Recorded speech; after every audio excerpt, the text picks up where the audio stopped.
Napoleon বা ক্লিওপেট্রার মতন নয়, এই প্রেমের গল্পটা আরও অনেক আগের। ব্যাবিলনীয় সভ্যতার কথা সবারই কম বেশি জানা। এই প্রেমিক যুগল ছিলেন সেই সভ্যতারই অংশ। নিজেদের মধ্যে কোনো সমস্যা ছিল না তাদের, ছিল না কোনো রাজনৈতিক অহেতুক ঝামেলা।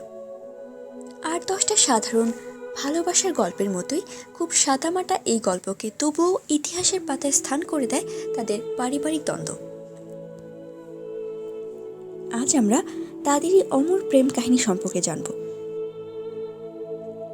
তবে তার আগে আরও একবার জানিয়ে দিচ্ছি, যারা এখনও ফ্রিক নিউজ চ্যানেলটি সাবস্ক্রাইব করেননি তারা অবশ্যই সাবস্ক্রাইব করবেন এবং আমাদের ভিডিওটি ভালো লাগলে অবশ্যই লাইক এবং কমেন্ট করতে ভুলবেন না। আবারও ফিরে আসছি তাদের ভালোবাসার গল্পে। অনেক আগে থেকেই প্রচণ্ড শত্রুতা কাজ করছিল এই প্রতিবেশী দুই পরিবারের মধ্যে। কথা বলা তো দূরের কথা, দেখা করাটাও ছিল নিষিদ্ধ। কিন্তু তবুও নিয়তির মায়ের খেলায় আটকে যায় এই পরিবার দুটোরই দুই কনিষ্ঠ সদস্য, পাইরামুস ও থেসপি।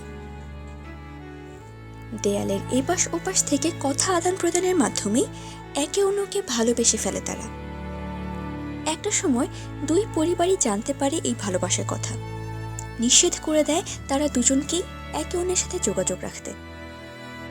কিন্তু এত কিছুর পরেও আটকে রাখা যায়নি এই দুই প্রেমিককে।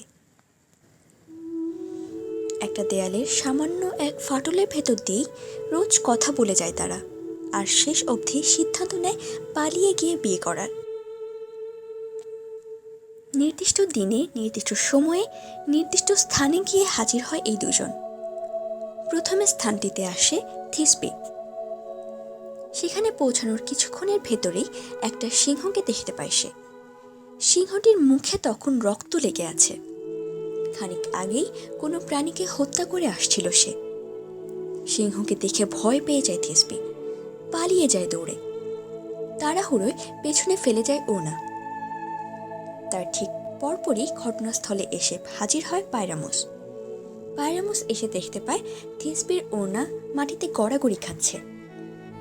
সেটাতে তখন সিংহের মুখে রক্ত লেগে রয়েছে।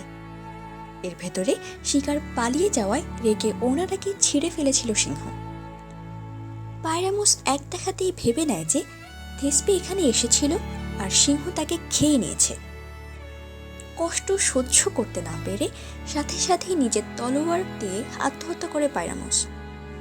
খানিক বাদে ভয় কমলে থেসপি আগের স্থানে ফেরত আসে এবং পাইরামুসের মৃত শরীর দেখে একই তলোয়ারে আত্মহত্যা করে সেও।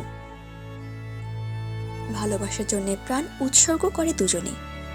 হয়ে যায় পৌরাণিক গল্প আর যুগ যুগ ধরে চলে আসা ভালোবাসার সব পূজারীদের কাছে অমর।